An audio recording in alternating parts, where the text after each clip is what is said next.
जय हिंद, जय भारत। हाय दोस्तों, कैसे हैं आप सब लोग। उम्मीद करता हूँ कि सब लोग बहुत अच्छे होंगे। मैं भी यहाँ पे बहुत बढ़िया हूँ। हमारा ये जो वीडियो वो देखने से पहले एक छोटा सा अनाउंसमेंट मुझे आपको करना है सी आइकॉनिक प्रोग्राम के लिए। सी आइकॉनिक प्रोग्राम एक फ्लैगशिप प्रोग्राम है जो अनअकैडमी ने लॉन्च किया है। इसमें लाइव मेंटरिंग प्लेटफॉर्म भी आपके लिए अवेलेबल है। इसमें आपके doubt solving session regular basis पे होंगे, लाइव क्लासेज होगी। आपके 3 टेस्ट पेपर होंगे, 40% सिलेबस, 80% सिलेबस, 100% सिलेबस, जो आपको कॉपी चेक करके दी जाएगी ताकि आपको आपकी गलतियों का एहसास हो, वो गलतियां आप एग्जाम में ना दोहराएं।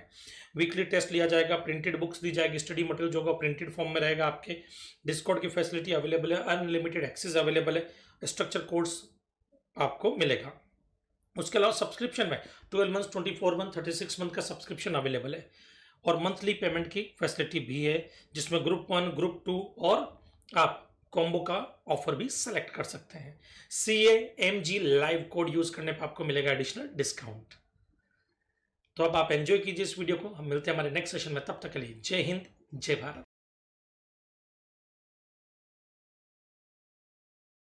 सेक्शन 17 पे provision relating to apportionment of credit and block credit, जिसमें से ब्लॉक क्रेडिट हम पढ़ चुके हैं। आज हम पढ़ेंगे provision relating to apportionment of credit. ये क्या होता है, कैसे होता है, किस तरह से होता है, इनके बारे में। ओके, बट ये पढ़ाने से पहले मुझे आपको एग्जेम्प्टेड सप्लाई और टैक्सेबल सप्लाई की वैल्यू कैसे कैलकुलेट करते हैं, क्या होता है, उनके बारे में आपको समझाना जरूरी है। बट एक काम करते हैं, सबसे पहले मैं थोड़ा सा इसका इंट्रोडक्शन देता हूँ, फिर हम वो पॉइंट पे आते हैं कि एग्जेम्प्टेड सप्लाई की वैल्यू कैसे फाइंड आउट की जाती है। देन रूल 42 एंड 43 पे आएंगे। ओके, जैसे एक छोटा सा एग्जांपल लेते हैं। मान लीजिए मैंने कुछ गुड्स खरीदा है, रॉ मटेरियल।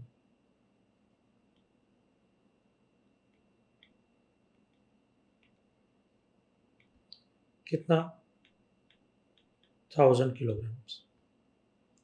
इस पे मैंने जीएसटी पे किया ₹1,00,000। 1,00,000 रुपए का मैंने जीएसटी पे किया, बराबर है। अब इधर देखना, ये जो रॉ मटेरियल है वो कहाँ यूज होता है, यूज्ड फॉर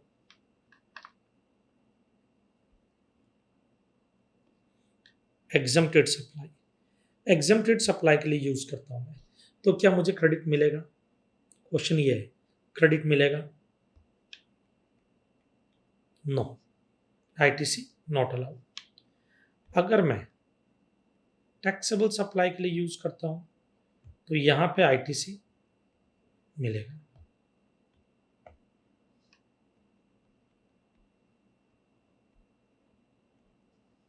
ओके, अगर मैं नील रेटेड सप्लाई या जीरो रेटेड सप्लाई या पर्सनल यूज, इनके काम में लेता हूं तो क्या होगा। तो इधर देखना, नील रेटेड सप्लाई के लिए अगर मैं यूज करता हूं तो नील रेटेड सप्लाई भी हमारे यहाँ पे एग्जम्प्टेड सप्लाई की तरह मानी जाएगी, तो यहाँ पे आईटीसी नहीं मिलेगा। जीरो रेटेड सप्लाई के लिए अगर मैं यूज कर रहा हूं तो ये टैक्सेबल सप्लाई की तरह मानी जाती है, यहाँ पे आपको आईटीसी मिल जाएगा। किसका? ₹1,00,000, 1,00,000 का। पर्सनल यूज के लिए अगर मैं इसको यूज करता हूँ तो आईटीसी नहीं मिलेगा, क्योंकि ब्लॉक है, ये ब्लॉक्ड क्रेडिट में आता है। तो यहां तक तो कोई दिक्कत नहीं है। अब ये 1000 kg अगर मैं एग्जम्प्टेड सप्लाई के लिए यूज करता हूँ, क्रेडिट नहीं मिलेगा। टैक्सेबल सप्लाई के लिए यूज करता हूँ, क्रेडिट मिलेगा। नील रेटेड सप्लाई के लिए यूज करता हूँ, क्रेडिट नहीं मिलेगा। जीरो रेटेड सप्लाई के लिए यूज करता हूँ, क्रेडिट मिलेगा। पर्सनल यूज के काम में लेता हूँ, क्रेडिट ब्लॉक है, क्रेडिट नहीं मिलेगा। आगे क्वेश्चन आता है, मान लीजिए अगर मैं इसको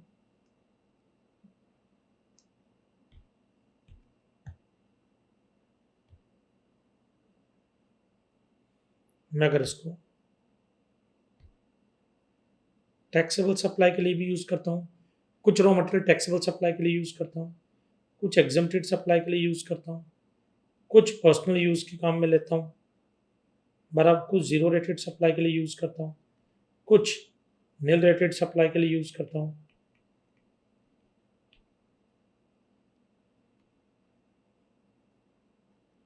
उस केस में उस केस में आपको आईटीसी मिलेगा प्रोपोर्शनेट। ओके, प्रोपोर्शनेट आईटीसी मिलेगा और प्रोपोर्शनेट नहीं मिलेगा।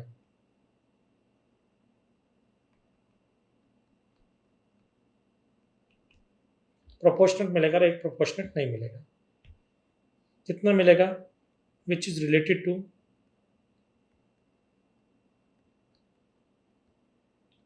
Taxable supply, zero rated supply, उनका मिल जाएगा। और अगर exempted supply, nil rated supply, personal use, उनका नहीं मिलेगा। तो ये प्रोपोर्शनेट निकालना तो पड़ेगा हमारे को। ये प्रोपोर्शनेट कैसे निकालेंगे सर? सिंपल सा बात है, जितना रॉ मटेरियल हमने एग्जम्प्टेड सप्लाई के काम में लिया उसका नहीं लेंगे, जितना टैक्सेबल सप्लाई के काम में लिया उसका क्रेडिट ले लेंगे। बट ऐसा पॉसिबल नहीं है बेटा, क्योंकि ये जो रॉ मटेरियल मैंने खरीदा है, ये मैंने खरीदा मान लीजिए नवंबर 21 में। मुझे आईटीसी क्लेम करना है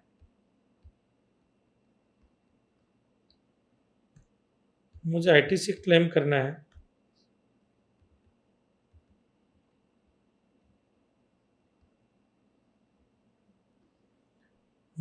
क्लेम करना है दिसंबर 21 में।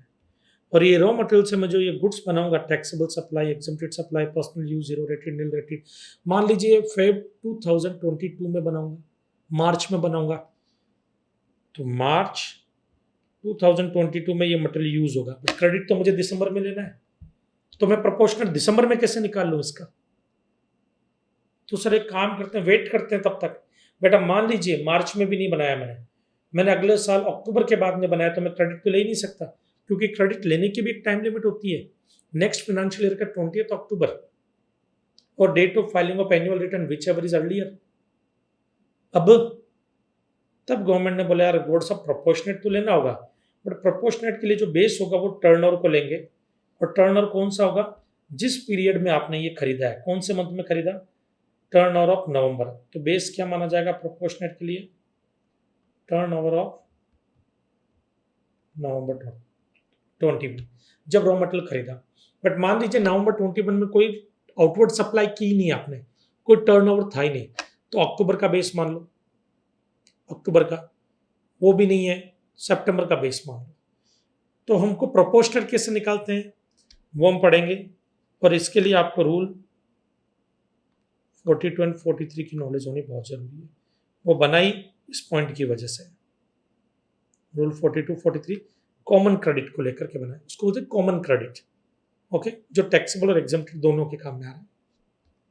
ठीक है, कोई डाउट बेटा? पक्का? ना, अब आते हैं हम एक छोटा सा एग्जांपल लेते हैं, फिर आगे पढ़ेंगे रूल 42 43 को। मान लीजिए बेटा मैं हूं मिस्टर एम जी, मैंने अपने टर्नओवर की डिटेल दी है,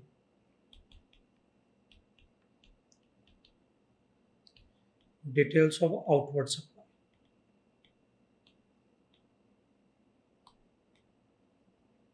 ओके, और एम जी कौन है? M G engaged in manufacturing or product P।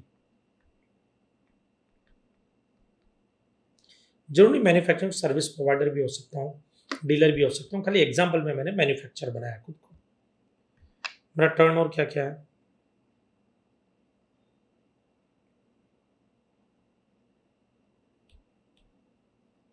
Supply of, या मैन्युफैक्चरिंग प्रोडक्ट भी नहीं लिखते, खाली मैन्युफैक्चर लिखते हैं। In manufacturing activities, supply of product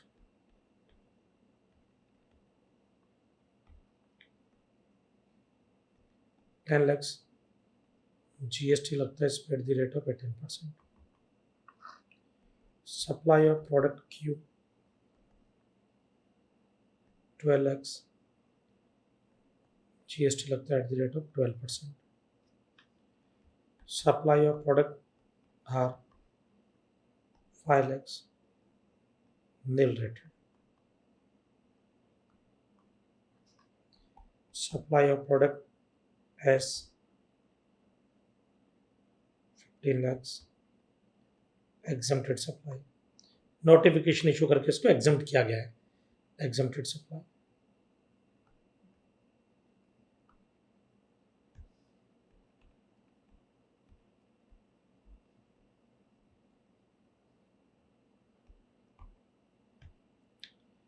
next,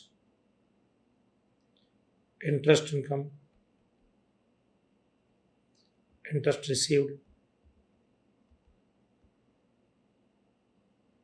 on loan, advance and deposit.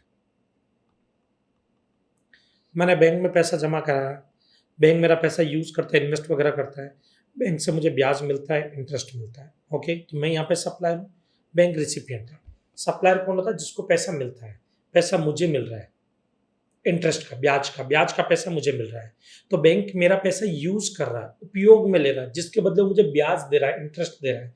तो मैं सप्लायर हूँ, बैंक रिसिपिएंट है. यहाँ पर कई लोग यहाँ पे क्या 80% लोग बैंक को सप्लायर मान लेते हैं क्योंकि वो इंटरेस्ट दे रहा है. बेटा, देने वाला जो होता है ना, वो हमेशा रिसिपिएंट होता है. वो मुझे इंटरेस्ट दे रहा है तो वो रिसिपिएंट है, मैं सप्लायर हूँ. ओके, एंड डिपॉजिट कितना? ₹2 lakhs. फिर मैं कुछ सर्विसेज भी देता हूँ, manufacturing activities and providing services.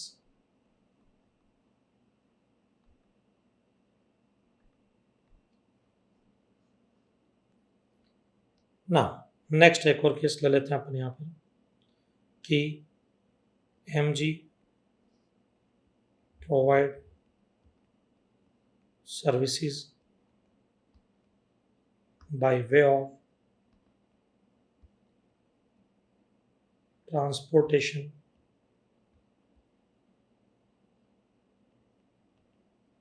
of goods through vessels.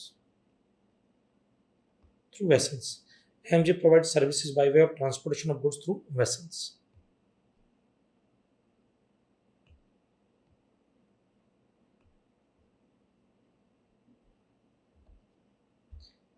कितने का? अब ये भी from India to outside India, from India to outside India.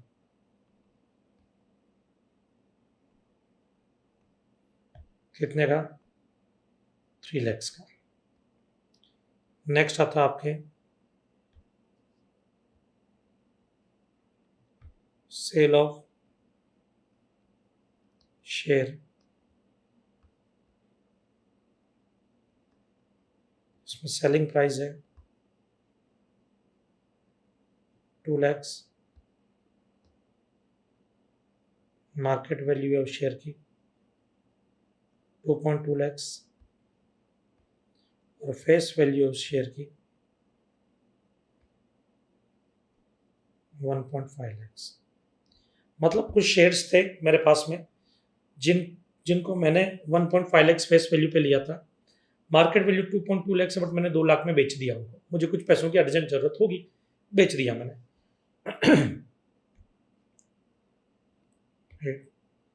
Cell of land and building ₹20 lakhs and value as per stamp duty valuation authority. कितना है? 22 lakhs. Stamp duty valuation authority के हिसाब से वैल्यू 22 lakhs है, but मैंने 20 लाख में कोई building बेच दी बेटा. ओके, ये सारे ट्रांजैक्शन है. आपको मुझे सिर्फ ये बताना है कि इनमें से टैक्सेबल सप्लाई कितनी है,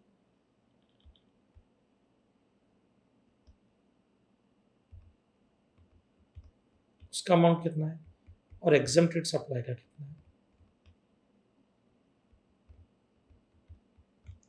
ये कैलकुलेट करो. Turn over of taxable supply and turn over of exempt supply.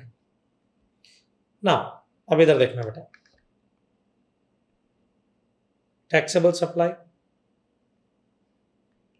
Exempt supply.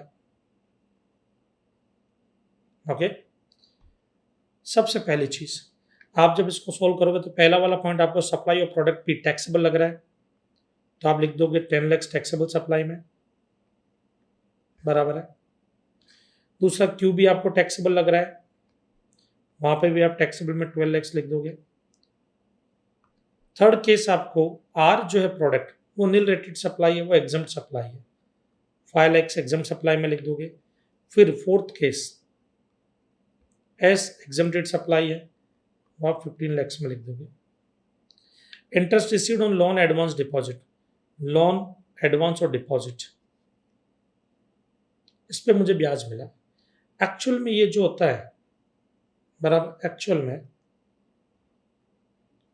ये जो होता है वो एग्जम्प्ट सप्लाई होता है एंट्री नंबर 27 में, फिफ्थ वाला। तो remark,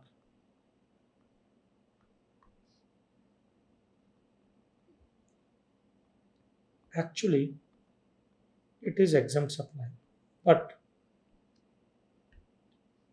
for rule 42 and 43 treated as taxable supply।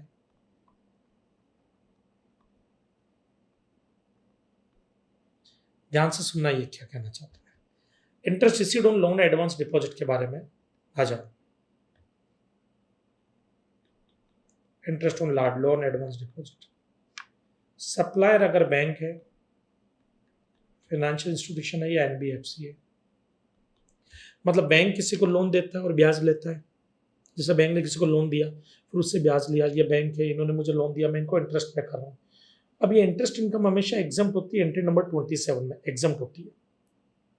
इस बैंक के लिए एग्जम्प्ट मानी जाएगी। तो अगर supplier bank, financial institution, NBFC है, बराबर है, तो फॉर रूल 42 एंड 43 ये एग्जम्प्ट सप्लाई होगी।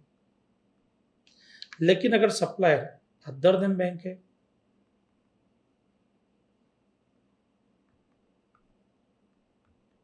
फाइनेंशियल इंस्टीट्यूशन या एनबीएफसी, तो फिर रूल 42 एंड 43 जो हम पढ़ने वाले आगे, उसके लिए टैक्सेबल सप्लाई के जैसा ट्रीट होगा।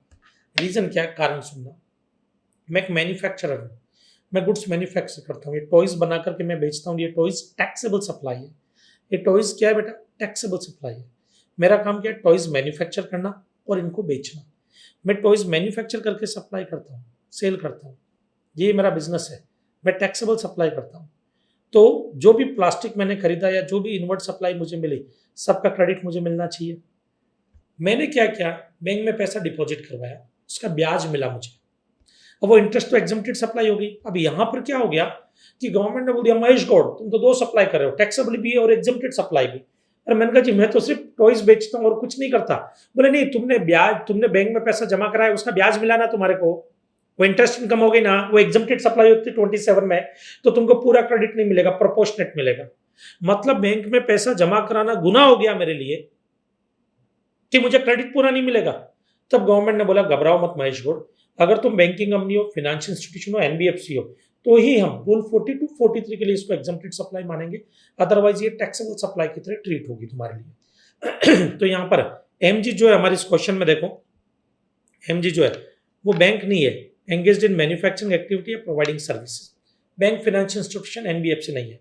इसके लिए ये जो 2 lakh rupees interest income 2 lakh rupees, इसको यहाँ पर हम क्या मानेंगे, टैक्सेबल सप्लाई। फिर आता है अगला point, 6th, MG provide services by way of transportation of goods through vessels. Vessels के थ्रू कोई गुड्स का ट्रांसपोर्टेशन किया from India to outside India, ये एग्जम्प्ट होती है। ये एग्जम्प्ट होती है बेटा एंट्री नंबर 19B में, 19B में एग्जम्प्ट होती है, बराबर है। बट रूल 42 43 के लिए इसको टैक्सेबल सप्लाई ट्रीट किया जाएगा, चाहे सप्लायर कोई भी हो, कोई भी हो। तो गवर्नमेंट ने इसको भी टैक्सेबल सप्लाई माना है 3 लाख, जबकि रियल में एग्जम्प्ट सप्लाई होती है। इसके भी रिमार्क में लिख देता हूं, actually it is exempted supply but for rule 42 and 43 it will be treated as taxable supply. Okay क्योंकि ये सब चीजें अभी आगे यूज होने वाली टैक्सेबल सप्लाई एग्जम्प्टेड सप्लाई, तो टर्नओवर निकालना आना चाहिए हमारे को। Next 6th 7th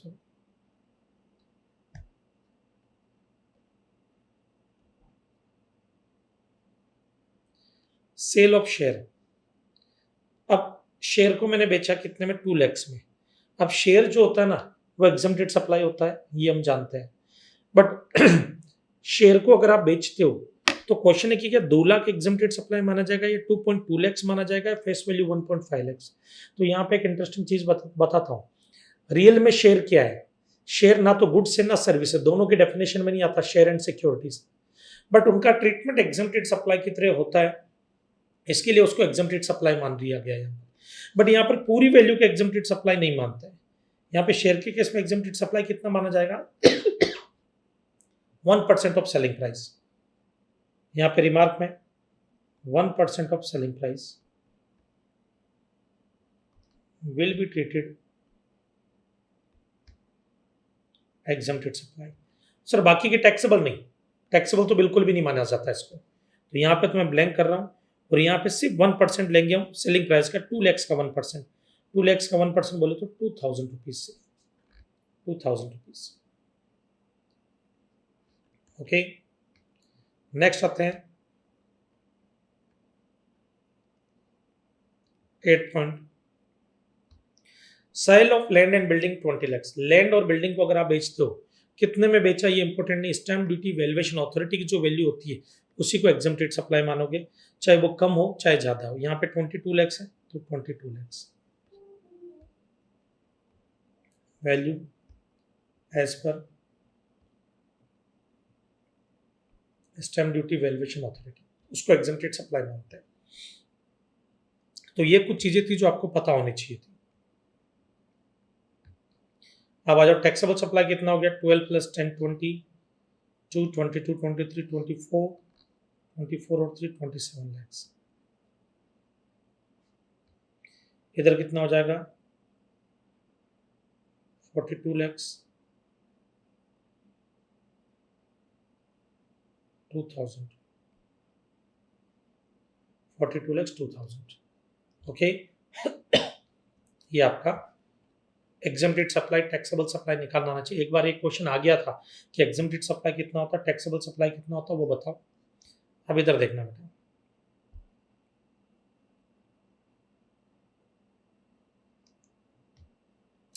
अपॉर्चमेंट of credit used partially for business and partly for non business purpose.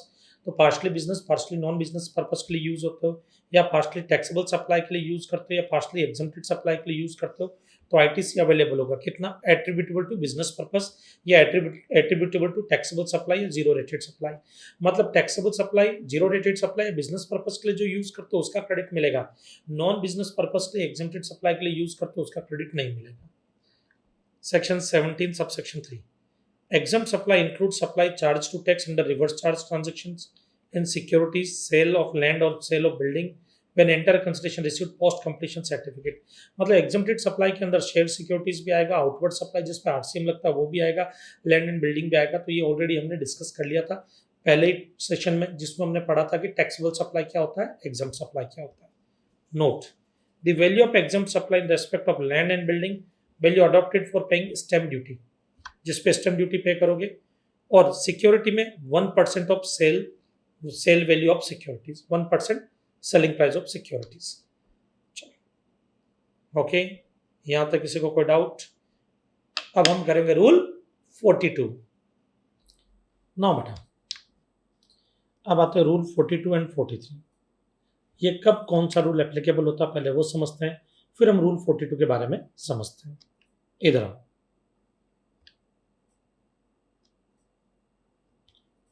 मान लीजिए बेटा अगर मैंने इनपुट खरीदा या इनपुट सर्विस ली,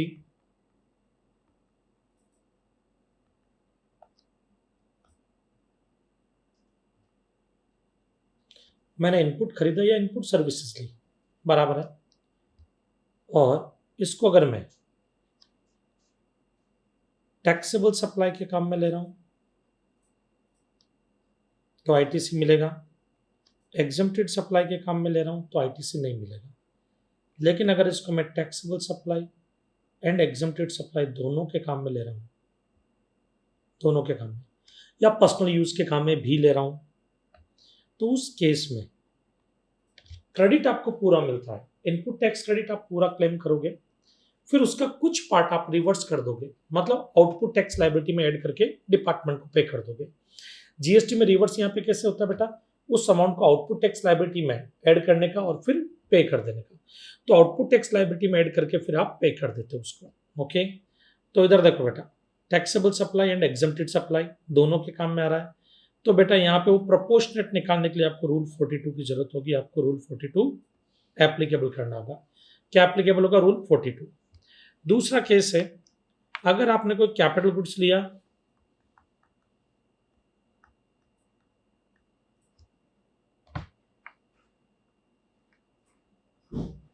कैपिटल गुड्स परचेज किया और ये कैपिटल गुड्स आपके बेटा टैक्सेबल सप्लाई के काम में आ रहा है, एग्जम्प्टेड सप्लाई के काम में आ रहा है, तो टैक्सेबल में आईटीसी मिल जाएगा, एग्जम्प्टेड सप्लाई के केस में आईटीसी नहीं मिलेगा।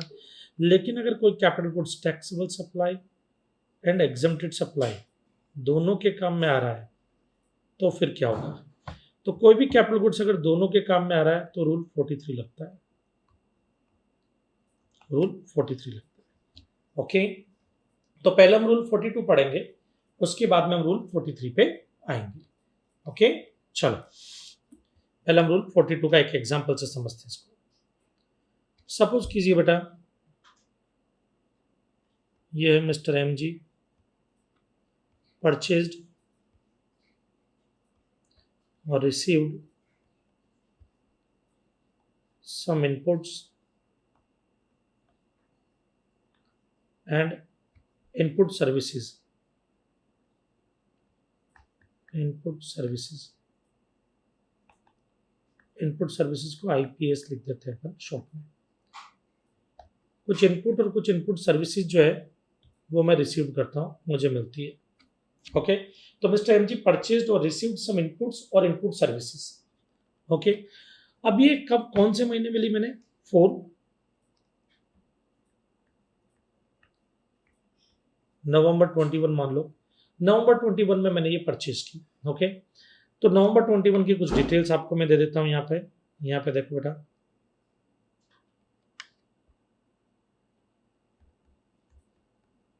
इनपुट्स या इनपुट सर्विसेज,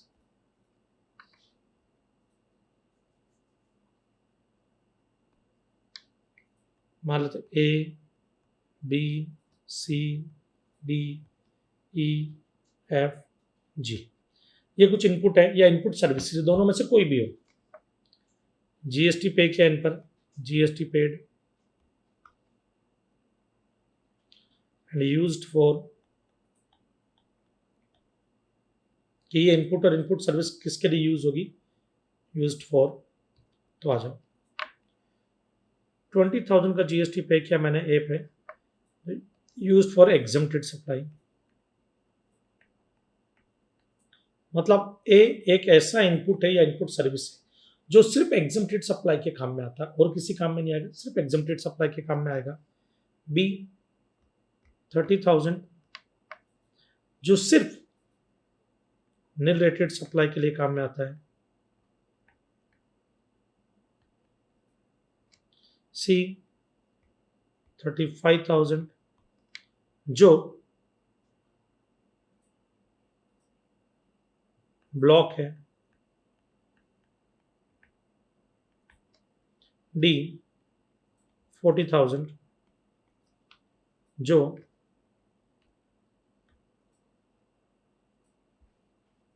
पर्सनल यूज के लिए काम में लेते हो।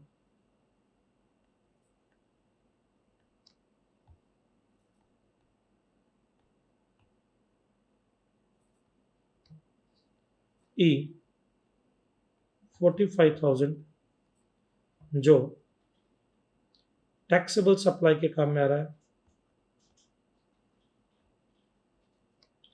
एफ 50,000 का जीएसटी पे किया, जो जीरो रेटेड सप्लाई के काम में आ रहा है, मतलब जो गुड्स एक्सपोर्ट कर रहा हूँ या एसईजेड को सप्लाई कर रहा हूँ, उनके लिए यूज होता है ये input service app. G and H दो ले लेते हैं। इस पे मैंने 60,000 का जीएसटी पे किया, इस पे मैंने 70,000 का जीएसटी पे किया। मान लो ये दोनों ही product taxable supply, exempt supply, personal use, zero rated supply, सबके काम में आ रहे हैं।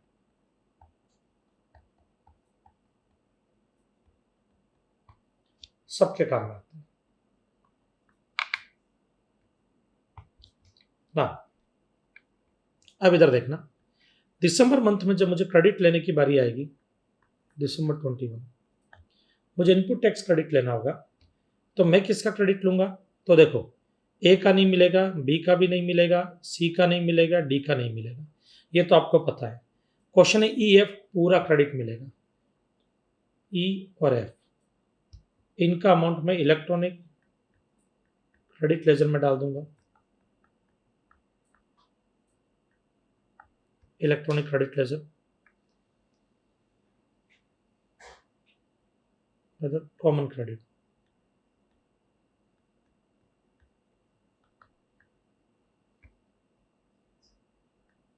Common credit. ये क्या बोल रहे हैं? ई जो है 45,000 का जीएसटी पे किया मैंने, ई पे वो इलेक्ट्रॉनिक क्रेडिट लेजर में जाएगा।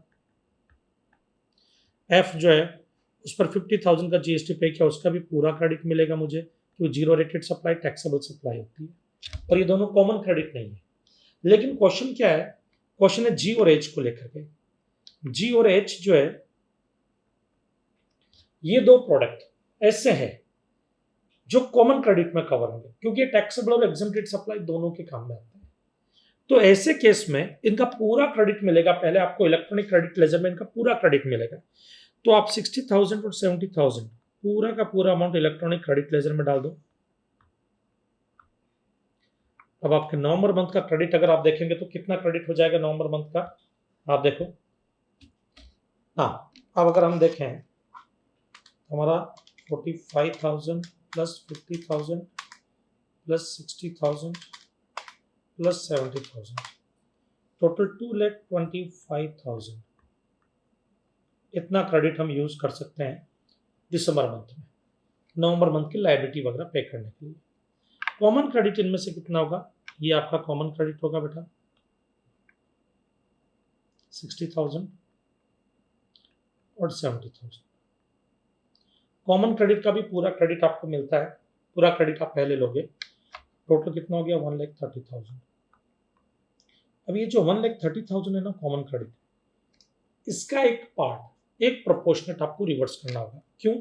क्योंकि जी और एच टैक्सेबल सप्लाई के काम में आते हैं, जीरो रेटेड सप्लाई के काम में आते हैं, तो उसका क्रेडिट आपको मिलना चाहिए। तो आपने तो पूरा ही क्रेडिट ले लिया, यहाँ पे गवर्नमेंट बोलती है।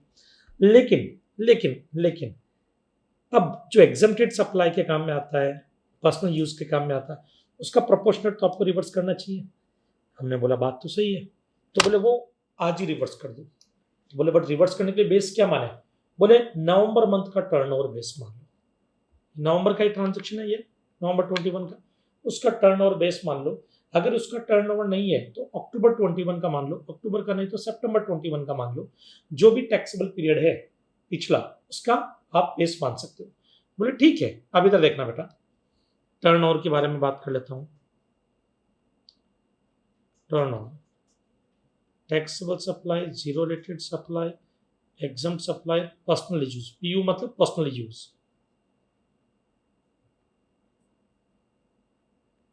पीयू मतलब पर्सनल यूज।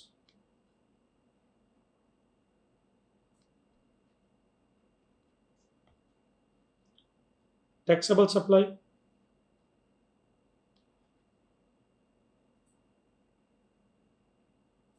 मान लेते हैं 40 lakhs, zero rated supply 45 lakhs, exempt supply 30 lakhs, personal use 15 lakhs, ये टर्नओवर मान लेते हैं। ओके, इतना टर्नओवर आपका है नवंबर का। ये टर्नओवर किसका? नवंबर 21 का। तो उन्होंने क्या बोला कि देखो महेश, ये आपके इलेक्ट्रॉनिक क्रेडिट लेजर में इतना जाएगा जिसका क्रेडिट मिल जाएगा, ये कॉमन क्रेडिट, इसका प्रोपोर्शनेट निकालना पड़ेगा। तो अब ये जो कॉमन क्रेडिट है इसमें से सबसे पहले आप निकालो ये स्टेप नंबर, जो ये मान लीजिए स्टेप नंबर 1 है। सबसे पहले आप इलेक्ट्रॉनिक क्रेडिट लेजर और कॉमन क्रेडिट को ढूंढो। फिर स्टेप नंबर 2, वो क्या बोलता है? Amount attributable to exempt supply. कौन सा अमाउंट? Common credit. या अमाउंट की जगह कॉमन क्रेडिट लिख दो, ज्यादा बेटर रहेगा। कॉमन क्रेडिट, शॉर्ट में CC, common credit. Okay, attributable to exempted supply. कैसे निकालोगे? प्रोपोर्शनेट। प्रोपोर्शनेट कैसे निकालोगे? 1,30,000 डिवाइड बाय टोटल टर्नओवर, कितना है ये?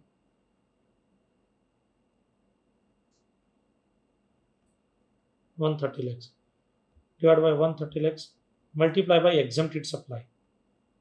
एग्जम्प्टेड सप्लाई कितना है? 30 lakhs।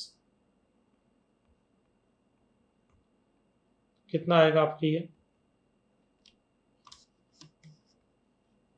30,000। तो मतलब 30,000 का जो क्रेडिट है वो आपको रिवर्स करना पड़ेगा, और इसको बोला जाता है D1। क्या बोलते हैं इसको? D1। ये आपका D1 हो गया। अब बारी आती है इसी के अंदर एक और, स्टेप 2 में ही आएगा कॉमन क्रेडिट,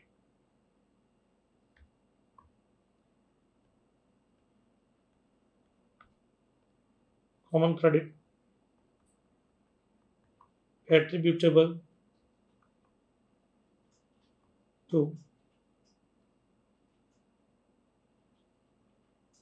पर्सनल यूज।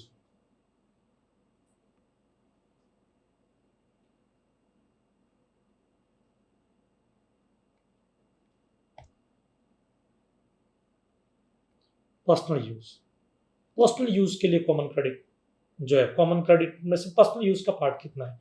तो सर इसका भी प्रोपोर्शनेट निकाले। एक्चुअली देखो, निकालना तो प्रोपोर्शनेट चाहिए, बट गवर्नमेंट ने इसके लिए क्या बोल दिया यहाँ पर कि भाई हमारा सीधा सीधा सिंपल सा है, इसको हम D2 बोलेंगे, और ये सीधा सीधा फिक्स दिया जाएगा 5% ऑफ कॉमन क्रेडिट। फिक्स है 5% ऑफ कॉमन क्रेडिट, इतना आपको रिवर्स कर देना है। अब ये 5% ऑफ कॉमन क्रेडिट, यस, कितना होगा सर? ये निकाल लो बेटा। 5% ऑफ 1,30,000,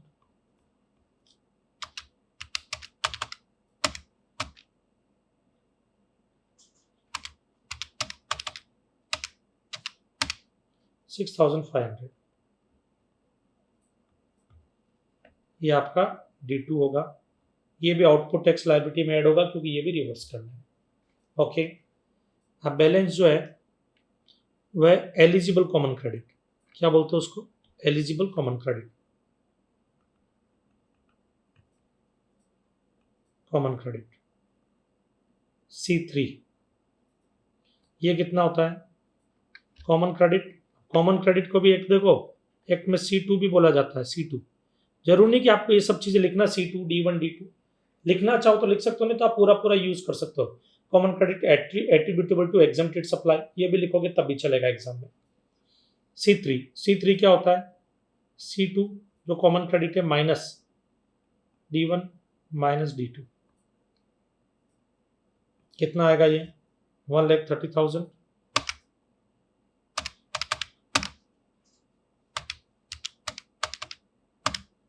93,500। ये वाला क्वेश्चन कई बार पूछा जाता है, कई बार नहीं पूछा जाता C3 निकालने का, बट D1 D2 जनरली निकाला जाता है। ओके, अब आ जाओ step number 3। Step number 3, step 3 क्या बोलता है?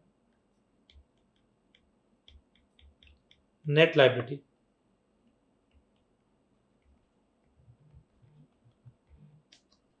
ना नेट लायबिलिटी। नेट लायबिलिटी जब भी आपको निकालनी होगी वो कैसे निकलेगी बेटा, ध्यान से सुनिए।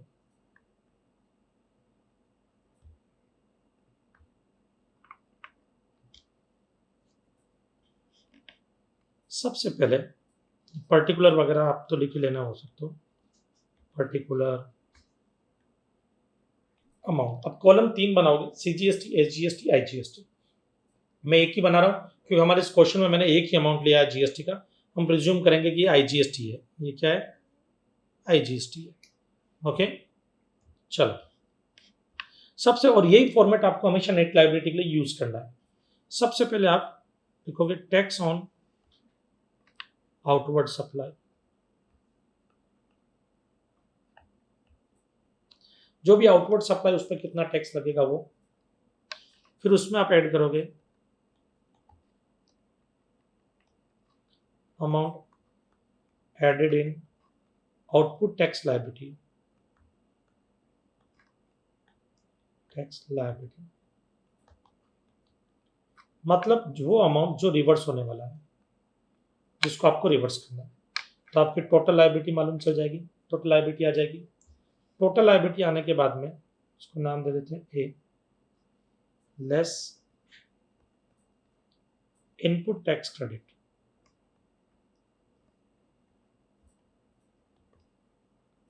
इलेक्ट्रॉनिक क्रेडिट लेजर, इसका अमाउंट माइनस कर दो। वो आने के बाद में जो टोटल आएगा उसका नाम दे दिया बी। उसके बाद में यहाँ पे ऐड करो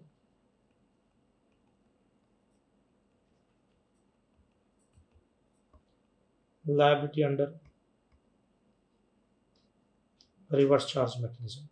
अगर मेरी कोई लायबिलिटी इनवर्ड सप्लाई पे मेरी कोई लायबिलिटी बनती है तो वो मैं यहाँ पे लिखूंगा। सर वो ऊपर भी तो लिख सकते थे ना आप, ए के टाइम पे भी तो लिख सकते थे। नहीं बेटा, उसका रीजन क्या है, आरसीएम का जब आप पेमेंट करते हो तो आपको क्रेडिट नहीं मिलता है, आप क्रेडिट यूज नहीं कर सकते, आपको कैश में पे करना पड़ता। वो कैश में पे करने के बाद आप उसका क्रेडिट ले सकते हो, बट एक बार जब पे करोगे तो कैश में पे करना पड़ेगा इलेक्ट्रॉनिक कैश लेजर से।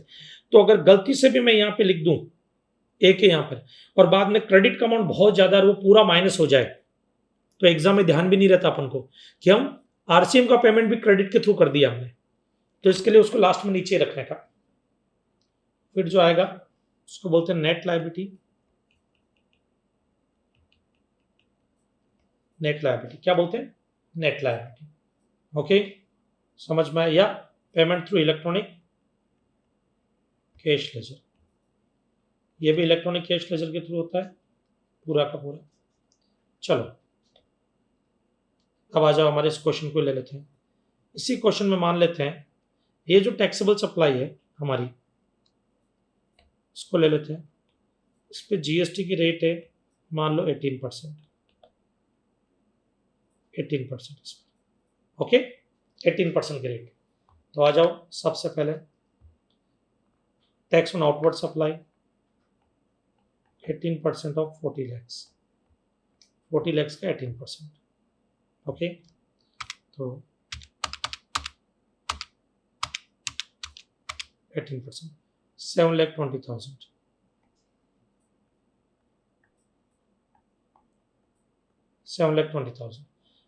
Amount added in output tax liability D1 और D2, वो दोनों लिखो। वो कितने हैं? आ जाओ इधर, 30,000 और 6,500। 30,000, 6,500, क्योंकि ये भी तो मेरी लायबिलिटी है, इतना भी तो पे करना पड़ेगा। क्योंकि क्रेडिट तो मैंने पूरे का ले लिया, कॉमन क्रेडिट का, उसमें से इतना सा पार्ट मुझे सरकार को देना पड़ेगा जो एग्जम्प्टेड सप्लाई और पर्सनल यूज से रिलेटेड है। और ये D2 तभी निकलेगा, ये D2 हर बार नहीं निकलता। ये D2 कब निकलेगा? जब आपको क्वेश्चन में टर्नओवर दे दे पर्सनल यूज का। ये पर्सनल यूज का टर्नओवर है ना, ये टर्नओवर दिया हुआ हो, टर्नओवर में पर्सनल यूज लिखा होना चाहिए, टर्नओवर में पर्सनल यूज होना चाहिए, तो ही D2 निकलेगा, नहीं तो D2 नहीं निकलेगा। ओके, फिर सिर्फ D1 निकलेगा। तो 36,500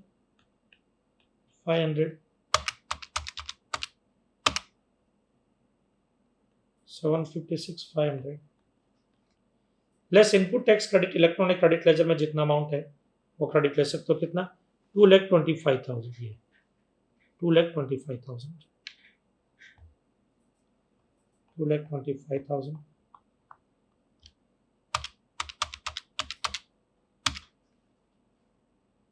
531,500। लाइबिलिटी अंडर आरसीएम हमारे इस क्वेश्चन में है ही नहीं, तो नेट लाइबिलिटी कितनी हो जाएगी 531,500। ओके बेटा, समझ में आया? कोई डाउट? पक्का? तो ठीक है बेटा, ये आपका रूल 42 है। इसके हम कुछ क्वेश्चंस करेंगे, कुछ पुराने क्वेश्चंस करेंगे, उसके बाद में हम 43 की तरफ बढ़ेंगे। नाउ फ्रेंड्स, अब हम यहाँ पर एक क्वेश्चन लेंगे जो रूल 42 को हमारे को अच्छे से एक्सप्लेन करेगा। रूल 42 जो हमने पढ़ा है, जिसका हमने अभी एग्जाम्पल किया है, उसी रूल को ये आगे डिटेल में एक्सप्लेन करेंगे। ये मास्टर क्वेश्चन है, बराबर इसमें हर तरह की चीज़ कवर हो जाएगी। स्टेप हमारे 3 स्टेप ही आपको ध्यान में रखना है, उन्हीं स्टेप से हम ये क्वेश्चन सॉल्व करेंगे। चलो, जब कभी भी ऐसा क्वेश्चन हो तो क्या करने का, सबसे पहले रिक्वायरमेंट पढ़ने का, जब बड़ा क्वेश्चन हो, ताकि क्या, जब हम क्वेश्चन को रीड करें तो हमें पता रहे कि हमको क्या क्या चीज़ों की ज़रूरत पड़ेगी। पहला इन्होंने बोला, given the above available facts you are required to compute the followings. Input tax credit credited to electronic credit ledger. एक हमको ये बताना कि इलेक्ट्रॉनिक क्रेडिट लेजर में कितना अमाउंट जाएगा, इलेक्ट्रॉनिक क्रेडिट लेजर में कितना अमाउंट जाएगा। दूसरा, कॉमन क्रेडिट, कॉमन क्रेडिट कितना है वो हमारे को बताना है। ओके, तो ये दोनों चीज़ें हमारे स्टेप नंबर 1 में निकलती है, फर्स्ट स्टेप में आ जाएगी। फिर ITC attributable towards exempted supply out of common credit. Common credit में से कितनी इनपुट टैक्स क्रेडिट, जो कॉमन क्रेडिट है उसका कितना पार्ट एग्जम्प्टेड सप्लाई से रिलेटेड है, मतलब D1। ये यहाँ पे आपको D1 निकालना है, तो ये सेकंड स्टेप में निकल आएगा। फिर eligible ITC out of common credit, ये भी D1 का पार्ट है। D1 में हम ये भी स्टेप नंबर 2 का पार्ट है। स्टेप नंबर 2 में हम 3 चीज़ें निकालते हैं, D1, D2 और D2 कब निकालते हैं, जब आपको पर्सनल यूज़ का टर्नओवर दिया हुआ हो तो। और उसके अलावा एक मैंने आपको बताया कॉमन क्रेडिट में से एलिजिबल आईटीसी कितना है वो, तो जिसको हम C3 बोलते हैं, तो ये आपके स्टेप 2 में निकल आएंगे। फिर net GST liability of month October 2000, ये स्टेप 3rd में निकल आएगा आपके। तो स्टेप 2 में 3 निकलेंगे, स्टेप 3rd में एक ही नेट लायबिलिटी आपको निकालनी है। तो मतलब हमारा जो फॉर्मेट है उसी फॉर्मेट में हमारे को जाना है। आगे इन्होंने क्या बोला, wherever applicable GST under reverse charge mechanism is payable at the rate of 5% all in one store. 5% से आपको जीएसटी पे करनी है जहाँ पे भी रिवर्स चार्ज लगता है। Rate of GST in all other cases 18% मानी जाएगी। All the sales and purchase made by the store are within Maharashtra, सब कुछ महाराष्ट्र में sale purchase. All the purchase are made from registered supplier. All the other expenses incurred all also within the state. Wherever applicable, the amount given are exclusive of taxes. All necessary conditions for availing the ITC have been complied. अब इधर देखना बेटा, क्या कहना चाहता है ये। सबसे पहली चीज़ यहाँ पर ये बोलना चाहता है कि भाई आपको सब इंट्रा स्टेट सप्लाई माननी, तो हमको CGST SGST की फॉर्म में सारा क्वेश्चन सॉल्व करना है। कहीं पर अगर IGST आता है तो फिर वो देखेंगे, ज़्यादातर उन्होंने बोला ही नहीं है IGST का, तो CGST SGST की फॉर्म में लगेगा। ये क्वेश्चन जब सॉल्व किया गया था, ये एक्चुअली MTP का क्वेश्चन था। इसको जब सॉल्व किया गया था तो उस केस में उन्होंने इसको सिर्फ और सिर्फ GST निकाल करके सॉल्व कर दिया था। बाद में उन्होंने बोला जब सारा इंट्रा है तो CGST SGST बाद में लास्ट में आप बाइफरकेट कर सकते हो, जो भी लायबिलिटी आएगी उसको 2 टुकड़ों में डिवाइड कर सकते हो। बट एग्जाम में अपन को ऐसा नहीं करना, अलग अलग ही निकालना सबका अपन को। चलो हम इस क्वेश्चन को पढ़ेंगे, बट हम हमारे स्टेप भी हैं साथ के साथ बना लें ताकि उसी हिसाब से फिल करते जाएं।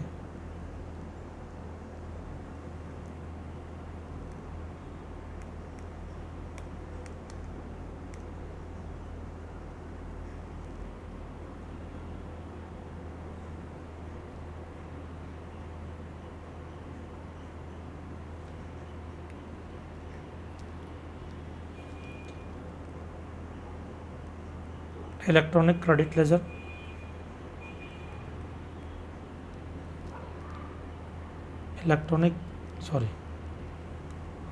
Common credit,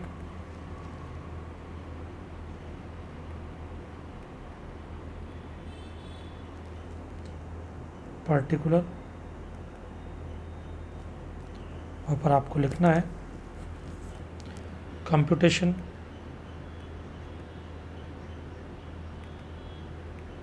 of electronic amount transfer in electronic credit ledger and calculate common credit.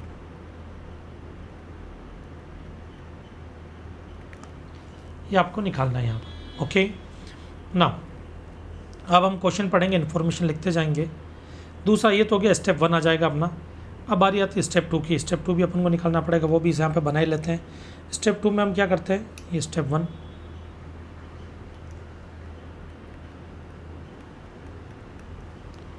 Step 2,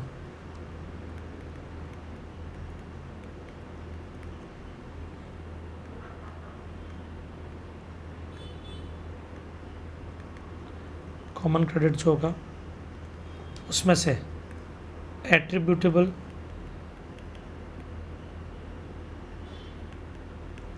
to exempt supply, इसको हम D1 बोलते हैं। अगर पर्सनल यूज़ का बोला है तो D2 भी निकालेंगे हम। और eligible common credit, common credit को हम C2 बोल सकते हैं, बराबर है। तो ये C2 minus D1 minus D2।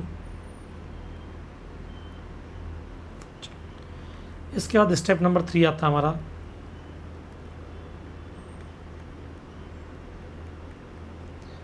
Net liability,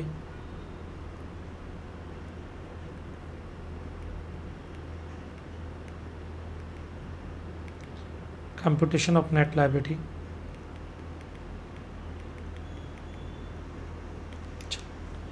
आ जाओ, 1 बाय 1 हम क्वेश्चन रीड करेंगे। All in one store is a chain of departmental store having presence in almost all metro cities across India. हर मेट्रो सिटी में मेरी chain है, मैं all in one store हूँ, हर मेट्रो सिटी में मेरी चेन है। बहुत exempted as well as taxable goods are sold in such store. मेरे जो स्टोर है उसमें एग्जेम्प्टेड गुड्स और टैक्सेबल गुड्स दोनों सेल होते हैं। ये मेरा स्टोर है, बराबर है। इसमें मैं एग्जेम्प्टेड गुड्स भी सप्लाई कर रहा हूँ, टैक्सेबल गुड्स भी सप्लाई कर रहा हूँ, दोनों में सप्लाई करता हूँ यहाँ से। The store operate in rented properties, rented property में स्टोर चल रहा है। ऑल इन वन स्टोर पे GST under regular scheme, regular scheme में GST पे करते हैं। ओके चलो ठीक है, बेस्ट है। In Mumbai the store operate in the rented complex, a part of which is used by the owner of the store for personal residential purpose. अब देखो बेटा ये एक स्टोर है, इसका जो प्रीमाइसेस मैंने लिया भाड़े पे, उसमें एक पार्ट में मैं रहता भी हूँ और बाकी का जो पार्ट है उसमें बिजनेस भी करता हूँ। और बिजनेस में टैक्सेबल और एग्जेम्प्टेड सप्लाई दोनों का बिजनेस करता हूँ मैं। All in one store Mumbai furnish following details for the month of October. ठीक है, aggregate value of various item sold in the store. अब ये जो आइटम मैं बेच रहा हूँ उसकी डिटेल उन्होंने दी है। टैक्सेबल आइटम है 42 लाख। अब ये मैं बोल सकता हूँ टर्नओवर। ये क्या है, टर्नओवर है। ओके ये कहाँ यूज़ होगा, सेकंड स्टेप में और थर्ड स्टेप में काम आने वाला ये। सेकंड स्टेप में जब हम प्रोपोर्शनेट निकालेंगे तो divide by total turnover multiply bye exempted supply करते हैं, वहाँ यूज़ होगा ये टैक्सेबल सप्लाई 42 लाख की। आइटम्स एग्जेम्प्टेड विद नोटिफिकेशन, ये एग्जेम्प्टेड सप्लाई है आपके। Items not leviable to GST, ये एग्जेम्प्टेड सप्लाई है आपकी। Mumbai store transfer to another all in one store located in Goa certain taxable items for the purpose of distributing the same as free samples. The value of declared in the invoice for such item is 5 lakhs. Such item are sold in the Mumbai store at rupees 8 lakhs. अब ये क्या बोलता है कि भाई आप गोवा में supply कर रहे हो अपने ही एक डिपार्टमेंटल स्टोर को, और जिस डिपार्टमेंटल स्टोर को आप सप्लाई कर रहे हो उसको आप फ्री में दे रहे हो, तो ये भी टर्नओवर का पार्ट है। और यहाँ पर वैल्यू निकालने के लिए रूल 28 लगेगा। डिस्टिंक्ट पर्सन को सप्लाई दे रहे हैं। रूल 28 क्या बोलता है, ओपन मार्केट वैल्यू को वैल्यू मान लो। तो हम यहाँ पे ओपन मार्केट वैल्यू को वैल्यू मानेंगे। अब इसमें ओपन मार्केट वैल्यू क्या है, 8 लाख। लेकिन अगर क्वेश्चन ने आगे कहीं पे भी ये बोल दिया, क्वेश्चन ने अगर आगे कहीं पे भी ये बोल दिया आपको कि भाई रिसिपेंट फुल ITC क्लेम करता है, तो फिर इनवॉइस वैल्यू को ही वैल्यू मान लेंगे।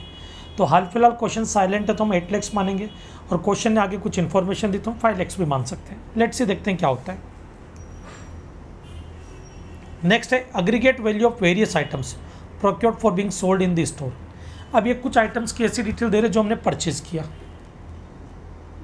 तो एक काम करते हैं, हम आइटम के नाम रख देते हैं। ये है टैक्सेबल आइटम, ये है प्रोडक्ट ए। ये ए जो है वो टैक्सेबल आइटम है, ओके। ए जो है वो टैक्सेबल आइटम है। Items exempted with notification B, ये बी जो है वो एग्जम्प्टेड आइटम्स है। और ये सी जो है वो नॉट लेविएबल टू जीएसटी है, तो ये भी एग्जम्प्टेड के जैसा होगा। ए बी सी 3 आइटम है। ए के नीचे देखो क्या लिखा, टैक्सेबल। बी के नीचे क्या लिखा, एग्जम्प्टेड। सी के नीचे क्या लिखा, नॉन टैक्सेबल, बराबर क्यों जीएसटी नहीं लगता है। तो बी और सी तो एग्जम्प्टेड के जैसे ट्रीट होंगे, ए जो वो टैक्सेबल है। तो ए को मैंने जब खरीदा, मैं तो कौन हूँ, डीलर हूँ ना, मैं तो माल खरीदता हूँ और अपने स्टोर में बेचता हूँ। ए को जब मैंने खरीदा तो मैंने जीएसटी पे किया होगा, उसका मुझे क्रेडिट मिलेगा। तो ए जो है उसका मुझे आईटीसी मिलेगा, ये इलेक्ट्रॉनिक क्रेडिट लेजर में जाएगा। बट बी और सी, इन पे मैंने ना तो जीएसटी पे किया क्योंकि एग्जम्प्टेड है, तो कहाँ से पे करूँगा, पे नहीं किया, मुझे क्रेडिट भी नहीं मिलेगा इनका। ओके, समझ में आया। चलो तो एक काम करते हैं, साथ के साथ लिखते हुए चलते हैं, बराबर है, टाइम बच जाएगा थोड़ा। तो इसी की इन्फॉर्मेशन लिख देते हैं, क्योंकि इनकी ज़रूरत तो अपन को सेकेंड और थर्ड स्टेप में होगी। फर्स्ट स्टेप में जिनकी ज़रूरत है वो लिख देते हैं, procure taxable item.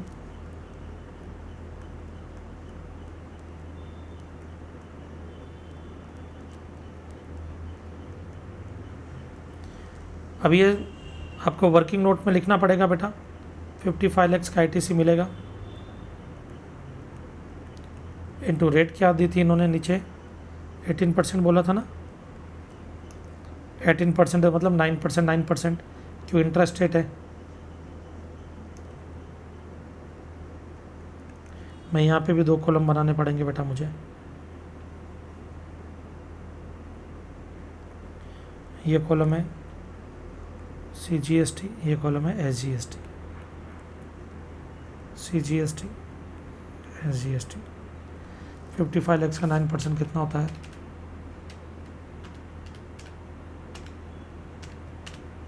4,95,000।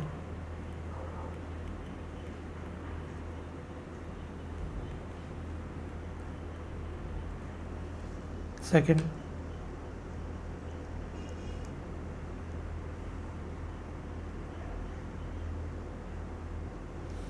Items exempted with notification, इस पे हमने कोई जीएसटी पे ही नहीं किया। ये आपको वर्किंग नोट में लिखना होगा, क्योंकि इस पे जीएसटी पे नहीं किया इसलिए हमको क्रेडिट नहीं मिलेगा। ये आप लिख लेना वर्किंग नोट में। Freight paid to GTA goods transport agency for inward transportation of taxable items ₹1 lakh. Okay, ये जो GT ना, ट्रक के ऊपर देखो कौन सा गुड्स रखा हुआ, ए रखा हुआ। ए कौन सा है, टैक्सेबल गुड्स है। तो इसका मतलब ये जो ट्रक वाला GTA वाला है, इसको मैंने बोला भाई मेरा एक प्रोडक्ट है ए, वो लेकर के आएगा। ये GTA वाले ने बोला ओके मैं लेकर के आता हूँ। ये ट्रक वाला जाकर के लेकर के आ रहा है, GTA गुड्स ट्रांसपोर्ट एजेंसी, ये लेकर के आ रहा है, इसने मुझसे 1 लाख रुपया लिया, मैं इनको 1 लाख रुपया दूंगा, उस पर टैक्स में RCA में पे करूँगा और मैं उसका क्रेडिट भी लूँगा। क्यों क्रेडिट लूँगा, सेम मंथ में क्रेडिट मिलेगा। क्यों क्रेडिट लूँगा बेटा, मैं क्रेडिट क्यों लूँगा, क्योंकि प्रोडक्ट ए जिसके लिए मैंने GTA की सर्विस ली वो टैक्सेबल गुड्स है। तो अगर कोई service inward supply taxable items के लिए यूज़ होती है तो आपको क्रेडिट मिलता है, एग्जम्प्टेड सप्लाई के लिए यूज़ होती है तो नहीं मिलता।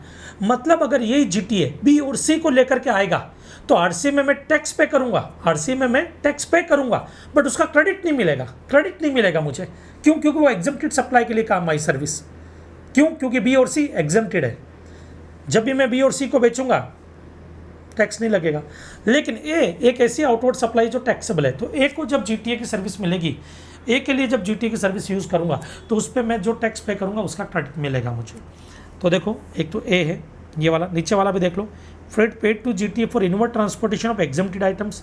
तो देखो यहाँ पर RCM लगेगा प्लस मुझे ITC भी मिलेगा उसका, बट यहाँ पे RCA में टैक्स पे करूँगा बट ITC मुझे नहीं मिलेगा क्योंकि एग्जम्प्टेड सप्लाई के लिए यूज़ हुआ है। GTA को और फ्रेट पे किया मैंने, inward transportation for non taxable item, RCA में टैक्स पे करूँगा बट ITC नहीं मिलेगा। तो एक काम करता हूँ, एक वर्किंग नोट में नीचे बना लेता हूँ यहाँ पे,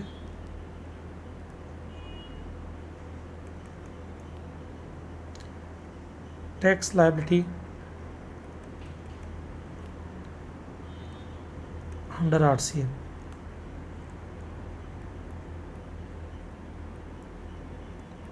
CGST, SGST, पर्टिकुलर। यहाँ पे आ जाओ, पहला केस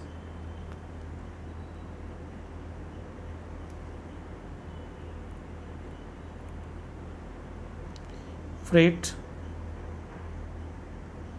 1 लाख रुपीज़ का 2.5% से पे किया होगा रिवर्स चार्ज में मैंने, 2500 मैंने CGST पे किया, 2500 मैंने SGST पे किया, और मुझे ITC का भी बना लेता हूँ।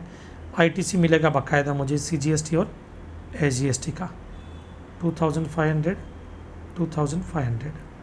इनका ITC मिलेगा मुझे, वर्किंग नोट में लिख रहा हूँ। सेकंड मैंने फ्रेट पे किया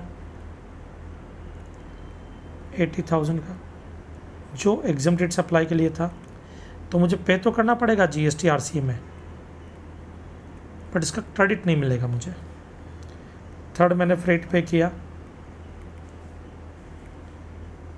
कितना, 20,000, 2.5%, 500, इसका भी क्रेडिट नहीं मिलेगा।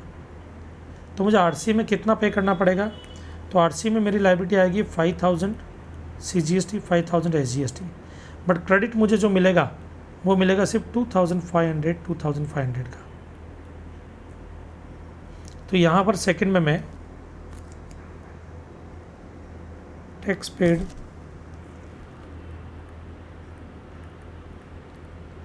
अंडर RCM में जो मैंने टैक्स पे किया बराबर है, पहला 1 लाख जिसका 2.5% से मुझे क्रेडिट पे किया, और क्रेडिट मिलेगा मुझे 2,500। लेकिन जो 80,000 मैंने पे किया और जो 20,000 मैंने पे किया उसका मुझे क्रेडिट नहीं मिलेगा। क्यों? क्योंकि ये एग्जम्प्टेड सप्लाई के काम में आता है। नेक्स्ट आ जाओ, थर्ड केस, आगे चलते हैं। Monthly rent payable for the complex 5,50,000, 1/3 of total space available used for personal और रेसिडेंशियल पर्पस। ओके, यहाँ पे वर्किंग नोट बना दूं मैं, ये अगला working note, rent paid 5,50,000, personal purpose 1/3, business के लिए 2/3, 5,50,000 डिवाइडेड बाई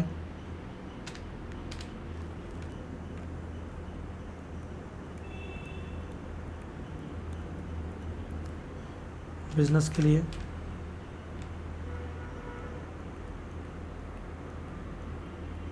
7। अब इधर देखना बेटा, ध्यान से सुनना, ये जो है ना, ये तो इस पे जो GST पे करोगे वो तो ब्लॉक है,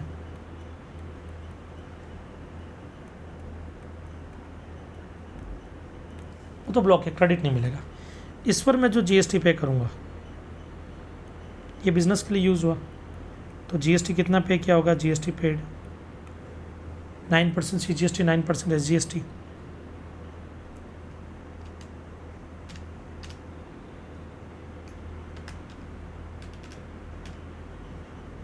$33,000 CGST, SGST 33,000, ये जो मैं पे करूँगा रेंट। अब ये जो है बिजनेस, इस बिजनेस में टैक्सेबल सप्लाई भी दे रहा हूँ मैं, एग्जम्प्टेड सप्लाई भी दे रहा हूँ। मतलब ये जो मेरा स्टोर है, इस स्टोर से मैं टैक्सेबल गुड्स भी बेच रहा हूँ, एग्जम्प्टेड गुड्स भी बेच रहा हूँ, दोनों के काम में आ रहा है ये स्टोर। तो ये जो है ना, ये कॉमन क्रेडिट में जाएगा बेटा, क्योंकि ये दोनों प्रोडक्ट के काम में आ रही है वाली सर्विस। अब ऐसा तो है नहीं कि जो रेंट में पे कर रहा हूँ उससे वहाँ पे सिर्फ मैं टैक्सेबल सप्लाई बेचूंगा, एग्जम्प्टेड वाला नहीं बेचूंगा, ऐसा तो है नहीं। जब क्वेश्चन नहीं बोला कि मैं टैक्सेबल और एग्जम्प्टेड दोनों बेच रहा हूँ, तो ये प्रीमाइसेस तो दोनों के काम में आ रहा है। तो पहले तो ब्लॉक वाले को अलग कर दिया, अब जो बिजनेस वाला था उसमें से वो दोनों के काम में आ रहा है।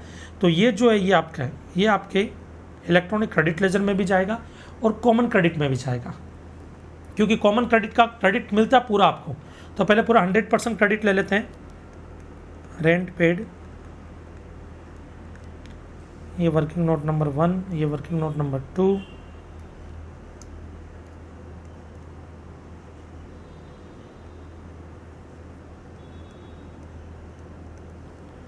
$33,000। अब इसको कॉमन क्रेडिट में भी डालेंगे,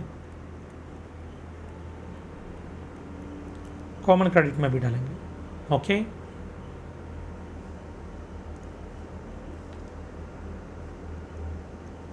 फोर्थ,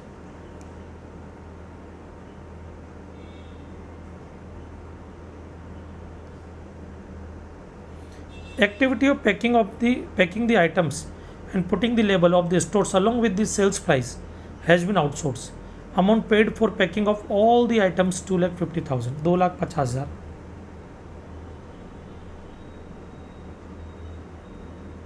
अब इधर देखो सारे आइटम्स की पैकिंग यहाँ पे हो रही है, तो कॉमन सेंस की बात है बेटा, कॉमन क्रेडिट है, क्योंकि ये एक एजेंसी है, मान लो इनको मैंने बोला कि मेरे डिपार्टमेंट के जितना भी सामान है वो सब आपको पैक करना है, तो ये एग्जम्प्टेड गुड्स भी पैक करेंगे और टैक्सेबल भी पैक करेंगे। तो 2,50,000 पैकिंग के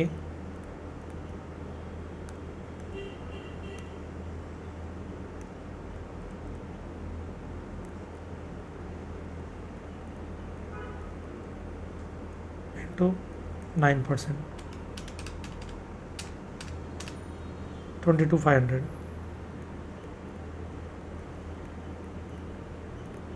और ये कॉमन क्रेडिट में भी जाएगा।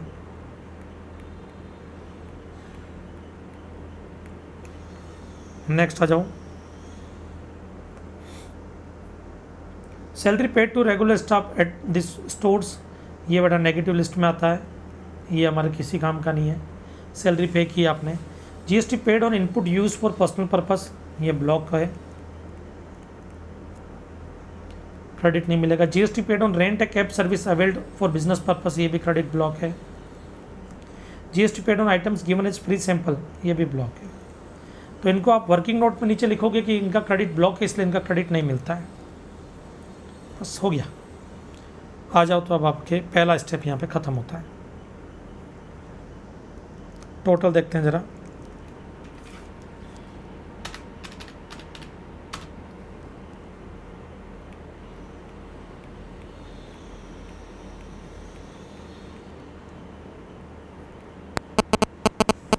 और इधर कितनी है?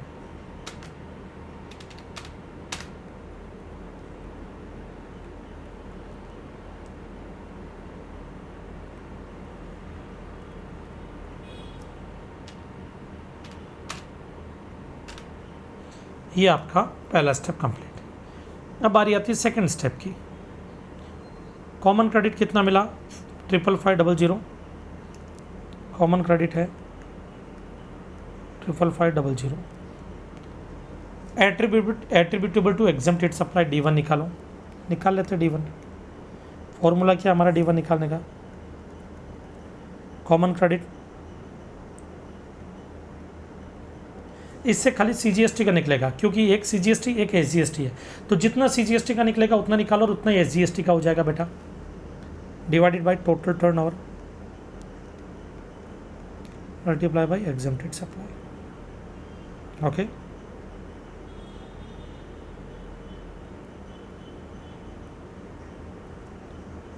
CGST SGST। चलो टोटल टर्नओवर पे आ जाओ। टोटल टर्नओवर, अब हमारे को टोटल टर्नओवर में टैक्सेबल सप्लाई और exempt supply, 42 lakh taxable supply है,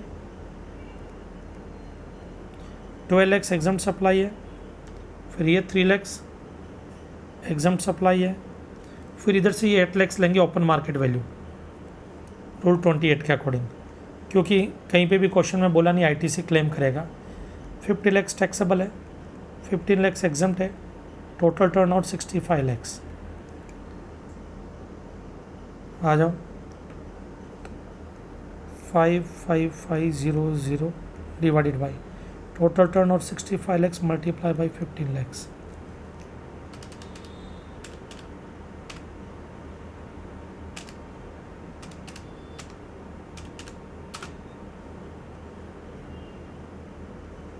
कितनी आएगी 12808 राउंड फिगर में ले रहे हैं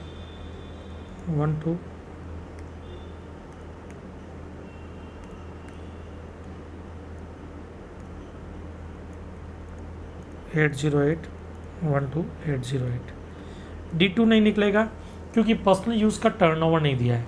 सर दिया तो रेंट वाला, बेटा वो रेंट वाला टर्नओवर नहीं है हमारा, वो तो इनवर्ट सप्लाई है जो हम पर्सनल यूज़ में ले रहे हैं। टर्नओवर का मतलब क्या, जो डिपार्टमेंटल स्टोर के जो गुड्स है उनमें से अगर आप कोई पर्सनल पर्पज़ के लिए यूज़ करते हैं उसको टर्नओवर बोला जाता है। तो वो टर्नओवर नहीं, वो तो आप क्या कर रहे हो, रेंट पे कोई प्रीमाइसेस आपको मिला, इनवर्ट सप्लाई है, इनवर्ट सप्लाई, उसको पर्सनल पर्पज़ के लिए ले रहे हो। आउटवर्ड सप्लाई जो होती है ना, आउटवर्ड सप्लाई जो आप सप्लाई कर रहे हैं उसको पर्सनल पर्पज़ के लिए लेना बोला जाता है टर्नओवर। वो हमको क्वेश्चन में कहीं पे भी नहीं दिया है बराबर, तो D2 निकलेगा ही नहीं यहाँ पर। अब आ जाओ एलिजिबल कॉमन क्रेडिट, बिल्कुल C2 कितना है 55500 माइनस 12808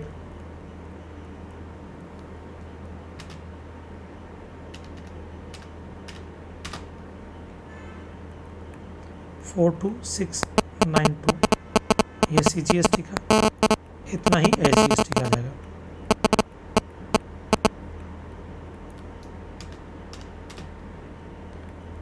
टोटल 85,385 अप्रॉक्स।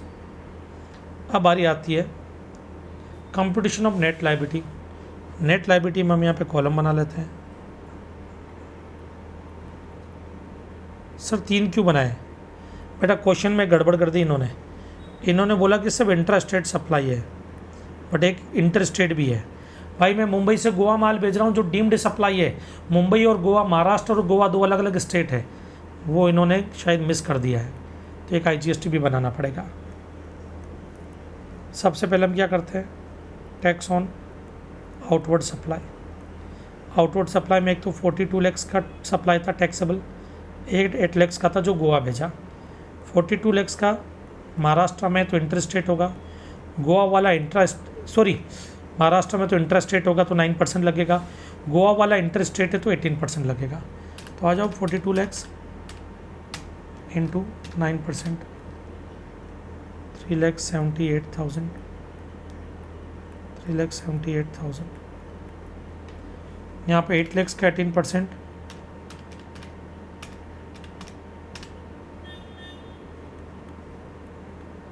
144,000। फिर added in output tax liability, OTL output tax liability. आप एग्जाम में पूरा लिखना बेटा। D1 एक ही है इसमें, तो D2 तो निकला ही नहीं। D1 कितना था, ये रहा 12,808, 12,808।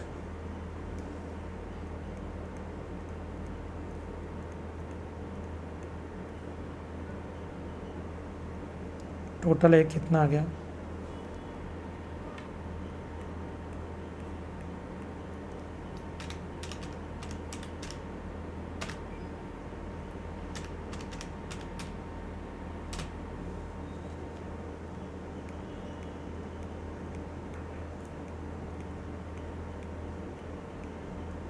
$808।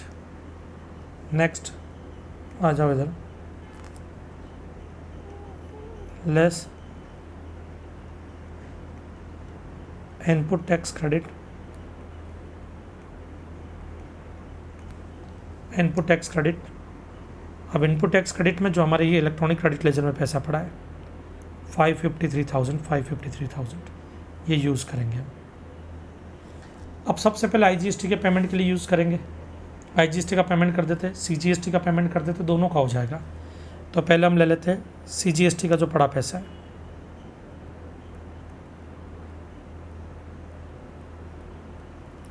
जिसमें से 390,808 यहाँ पे यूज़ हो जाएगा, 144,000 इसके पेमेंट के लिए यूज़ हो जाएगा।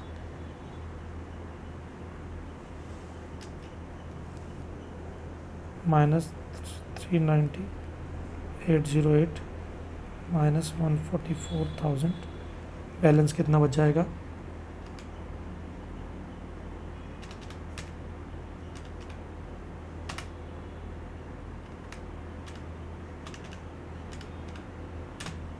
18,192, 18,192 ये कैरी फॉरवर्ड हो जाएगा बेटा। ये क्या हो जाएगा 18,192 कैरी फॉरवर्ड होगा, अगले महीने काम में लेंगे अब, ठीक है। अब आ जाओ SGST। SGST आपका है 553,000, सिर्फ SGST के लिए यूज़ होगा।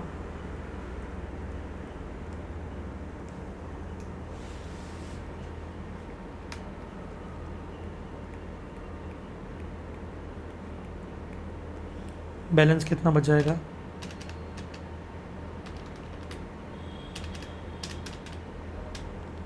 390,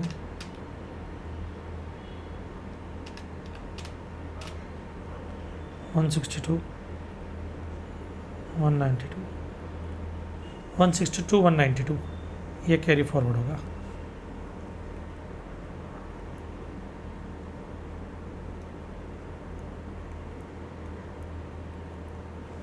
आ जाओ यहाँ पर बी की टोटल 0, 0, 0। टैक्स अंडर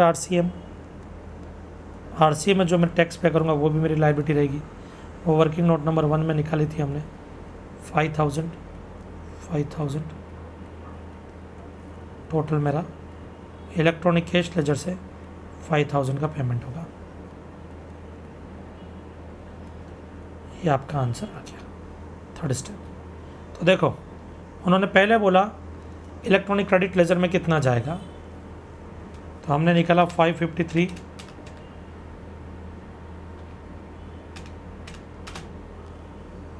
और 110,6,000 टोटल इतना जाएगा। फिर कॉमन क्रेडिट का पूछा, कॉमन क्रेडिट का निकाला हमने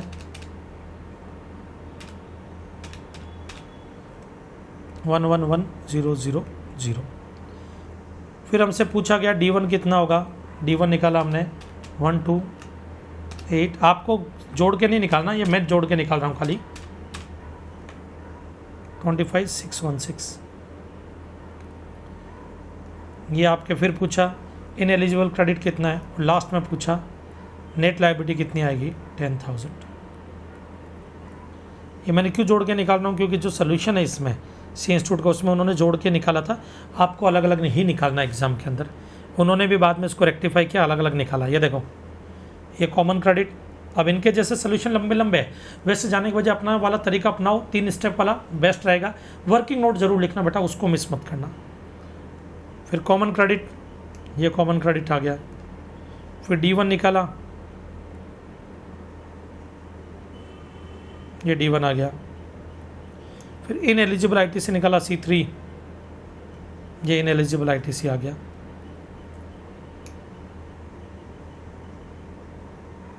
नेट लायबिलिटी निकाली, ये नेट लायबिलिटी आ गई। ओके, सब कुछ क्लियर अच्छे से, पक्का, श्योर, दैट्स गुड। अब अगला क्वेश्चन से एक और समझते हो रूल 42 को। One shop is a registered supplier of both taxable and exempted goods registered under GST in the state of Rajasthan. One Shopee has furnished the following details for the month of April 2020. क्या क्या detail दिए, sales of taxable goods, sale of goods not leviable to GST, मतलब ये तो turnover की detail होगी जिसमें ये टैक्सेबल सप्लाई है, ये एग्जम्प्ट सप्लाई है। Details of goods purchase for being sold in shop, ये परचेज की डिटेल दे दी है। आगे वो डिटेल है, जरा देख लेते क्या चाहिए उनको। You are required to compute the followings. Input tax credit to electronic credit ledger step 1 में निकल आएगा हमारे, कॉमन क्रेडिट स्टेप 1 में निकल आएगा। ITC attributable toward exempted supply out of common credit D1 है, स्टेप 2 में निकल आएगा। नेट लायबिलिटी स्टेप 3 में निकल आएगा। ओके, हमारे को वैसे स्टेप लेने सारे के सारे, तो हम सारे स्टेप्स जो हैं 1 by 1 लेते जाएंगे। रेट भी जरा देख लेते हैं। Assume wherever applicable for the purpose of reverse charge by one Shopee the CGST, SGST, IGST is 2.5%, 2.5%, 5% respectively. CGST, SGST, IGST rate 6%, 6%, 12% respectively in all other cases. There is no opening balance in the electronic cash ledger or electronic credit ledger. Assume that all necessary condition for availing ITC has been availed. Okay. और कुछ भी है, all the above amount are exclusive of all kind of taxes wherever applicable. ठीक है। All the purchase and sales made by one Shopee where are within Rajasthan, मतलब CGST SGST निकालना है, तो फिर IGST देने की ज़रूरत क्या थी। चलो ठीक है, चलो 1 बाई 1 हम पढ़ते हैं और करते जाते हैं। पहला हमारा स्टेप नंबर 1,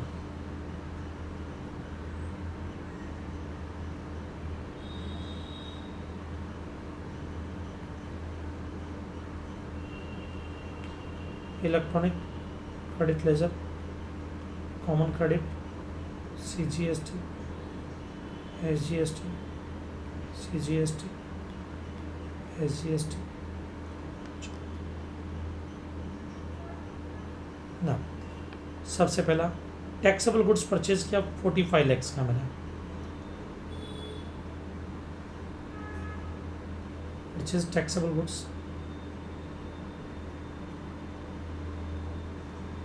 45 लाख का मल्टीप्लाई बाय 6%, रेट बताइए उन्होंने 2,70,000, 2,70,000 इसका मुझे क्रेडिट मिलेगा। और ये कॉमन क्रेडिट में नहीं है क्योंकि ये सिर्फ टैक्सेबल के लिए काम में आएगा, बेचूंगा तो टैक्सेबल गुड्स ही होगा ये तो। नॉट लेविएबल टू, तो ये एग्जम्प्टेड सप्लाई है, तो purchase exempted goods,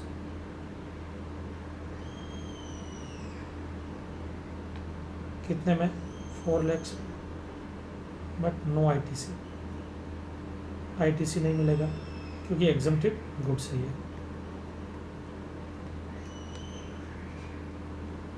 third case पे आते हैं, डिटेल्स ऑफ एक्सपेंसेस। आ जाओ भाई, किस किस का क्रेडिट मिलेगा। Monthly rent payable for the shop 3,50,000, rent 3,50,000 multiply by 9%, 31,500। और ये कॉमन क्रेडिट होगा बेटा क्योंकि शॉप का रेंट है। अब ऑब्वियसली शॉप में टैक्सेबल और एग्जम्प्टेड दोनों ही सप्लाई बेच रहे होंगे आप, बराबर है, तो कॉमन क्रेडिट में भी डाल दो।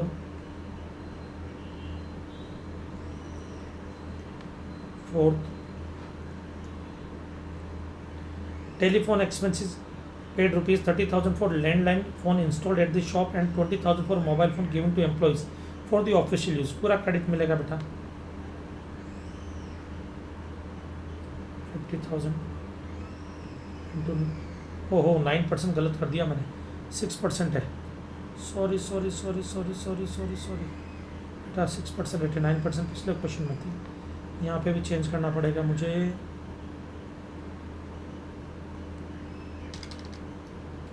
like 50,000 into 6%, 21,000।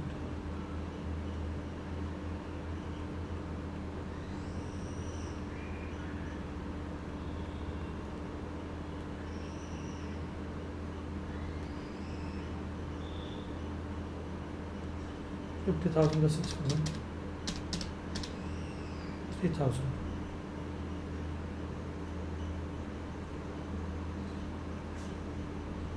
ये भी कॉमन क्रेडिट। यूँ तो बोलेंगे नहीं कि हम फ़ोन पे जो बात करेंगे सिर्फ और सिर्फ टैक्सेबल सप्लाई के लिए ही बात करेंगे, एग्जम्प्टेड सप्लाई की बात ही नहीं करेंगे, पॉसिबल नहीं है बेटा, कॉमन क्रेडिट है ये भी। Next, audit fee to a chartered accountant 35,000 for filing of income tax return and the statutory audits for preceding financial year and ₹25,000 for filing of GST return. Okay,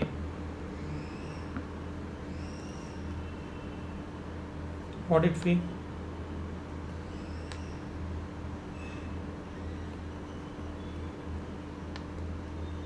$60,000 into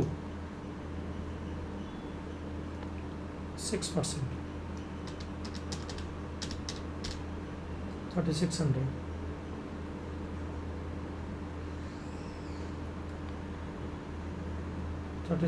इधर भी आ जाएगा बेटा। Okay, क्योंकि common sense के बाद return file किया तो ये तो नहीं कि टैक्सेबल सप्लाई का क्या होगा, एग्जम्प्टेड का भी किया ही होगा, कॉमन क्रेडिट होगा ये भी। Premium paid to health insurance blocked है, दोनों पढ़ लेते हैं, वेट पढ़ लेते हैं पहले इसको। Premium paid to health insurance policy taken for specified employ of the shop, the government has not notified such health insurance service under section 17(5)(b) clause 3A। अगर ये नोटिफाइड होता ना तो स्टैट्यूटरी ऑब्लिगेशन में आ जाता और क्रेडिट मिलता, तो यहाँ पे इसका क्रेडिट नहीं मिलेगा। Freight paid to goods transport agency GTA to inward transportation of non taxable goods, RCA में इसका पेमेंट करना पड़ेगा बेटा, बट ITC नहीं मिलेगा। Freight paid to GTA for inward transportation of taxable goods, RCA में पेमेंट करना पड़ेगा और आईटीसी भी मिल जाएगा। GST paid on goods given is free sample blocked, ठीक है।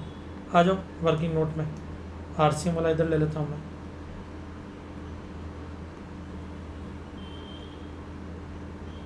ये आपके सीजीएसटी, एसजीएसटी, सीजीएसटी, एसजीएसटी, ये है जिसका आईटीसी मिलेगा। ये जो पेमेंट करोगे, जीटीए को पेमेंट किया कितना 50,000 का, जो नॉन टैक्सेबल सप्लाई के लिए था 2.5%, कितना आ जाएगा 1250, बट इसका आईटीसी नहीं मिलेगा। सेकंड आपने पेमेंट किया 1,50,000 का,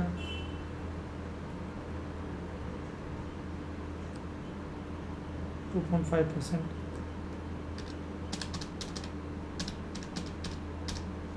3750 इसका क्रेडिट मिलेगा। सॉरी, क्योंकि टैक्सेबल सप्लाई थी, इसका क्रेडिट मिलेगा आपको।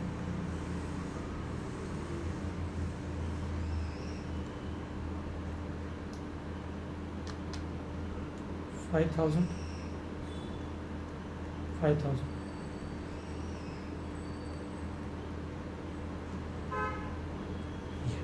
ओके ना। अब इधर देखना बेटा,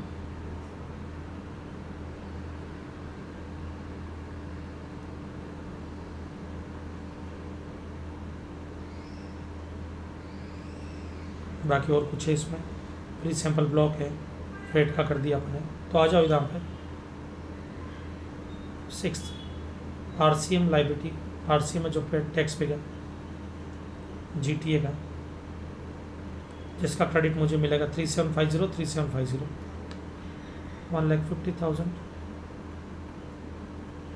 इंटू 2.5%, 3750 आ जाओ उनके टोटल लगाते हैं।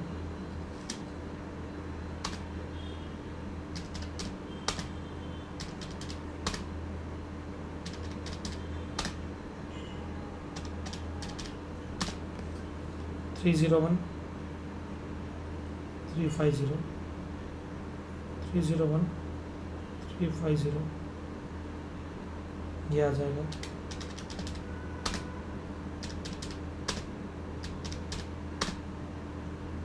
$27,600,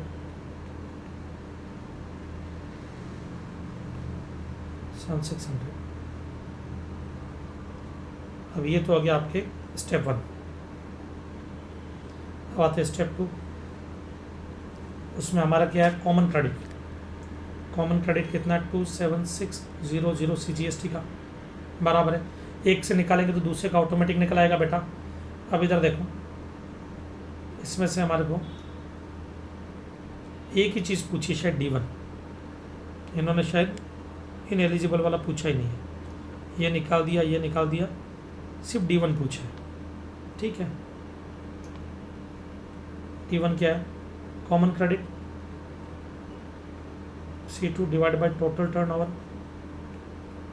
मल्टीप्लाई बाय एग्जम्प्टेड सप्लाई। आ जाओ, टोटल टर्नओवर हमारा कितना ही है 60 lakhs, जिसमें से 10 lakhs एग्जम्प्टेड सप्लाई है।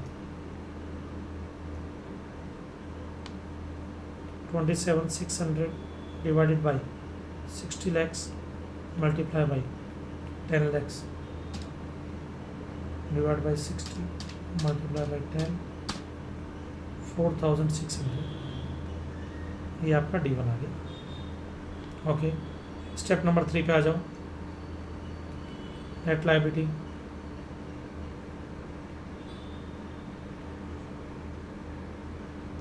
CGST, SGST, tax on outward supply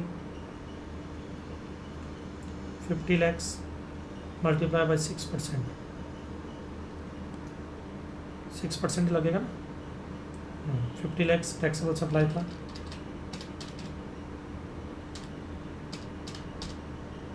3 lakhs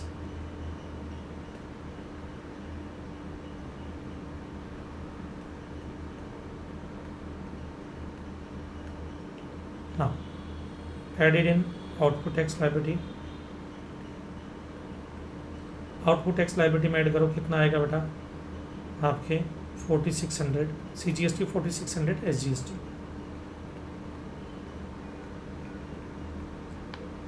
total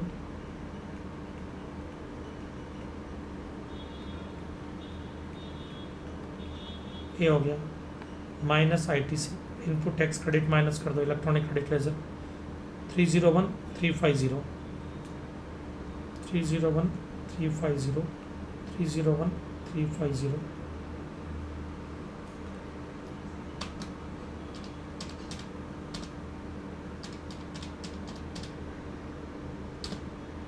3250 ये भी।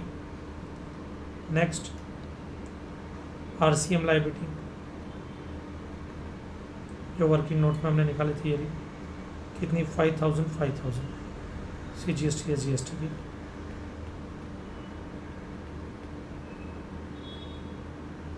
नेट लाइबिलिटी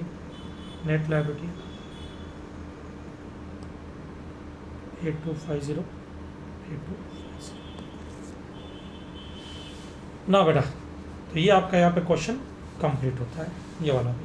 तो दो क्वेश्चन है जो मास्टर क्वेश्चन थे जिसमें हमने किया है। इसके अलावा एक क्वेश्चन देखो मैं आपको बताता हूँ।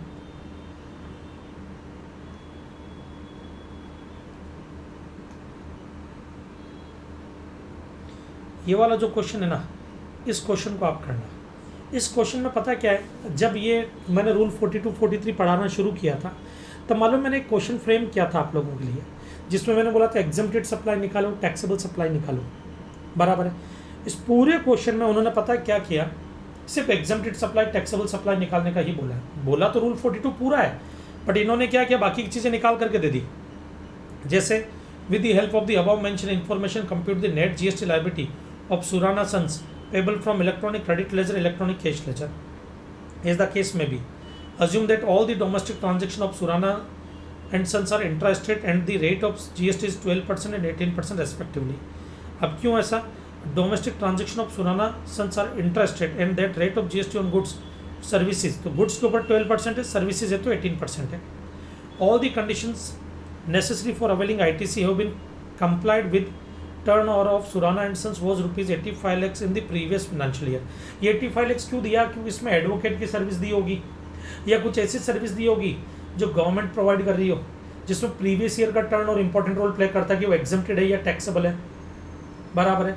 तो उसकी वजह से ये टर्न ओवर दिया होगा, तो वो आपको ध्यान में रखना है। अब इसके अलावा इन्होंने कॉमन इनपुट निकाल करके दे दिया क्वेश्चन में, आपको निकालना ही नहीं है, कॉमन इनपुट निकाल करके दे दिया।